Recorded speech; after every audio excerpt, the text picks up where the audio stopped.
ایک نظم ملاحظہ فرمائے جن کے عنوان ہیں محسوس، جناب غلام محمد وفا کے ہے۔ آوارہ بھٹکتا شاعر سا، آوارہ بھٹکتا شاعر سا، اہل بدر اور ناصر سا، کیسی ہوا کا جھونکا آؤں، مجھ سے پانی سوکھ گئے، کنگن ہاتھوں کے ٹوٹے، سبز گھنیری جنگل میں گرداؤں چکر کھاؤں، اہل بدر اور ناصر سا۔ دشت سفر کا دوڑ لیا، راہ کو کتنا موڑ لیا، اے میرے شادان شہر ساتھ تمہارا چھوڑ دیا، آج کہیں سے لوٹا ہوں کل میں وہیں پر جاؤں گا، کچھ ذرہ نوازا خاطر سا، اہل بدر اور ناصر سا۔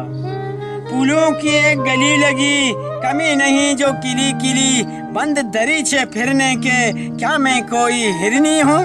لب پر گویا یار مرا، گھاس میرا بچہ چومے، شیری جیسا نام رکھا، باقر ہوں کہ فاقر سا، اہل بدر اور ناصر سا۔ کرنوں نے جو راہ نہ لی، دھن بھی اداسی رکھتے ہیں، خیر بچائیے کلی کتاب، یاد وہ ہجری ہر ہلکاں، مجھے حسن چھپاتی نظر لگے، کہتے ہیں تم ابن ادا، مانند دریدہ چادر سا، اہل بدر اور ناصر سا۔ آوارہ بھٹکتا شاعر سا، اہل بدر اور ناصر سا۔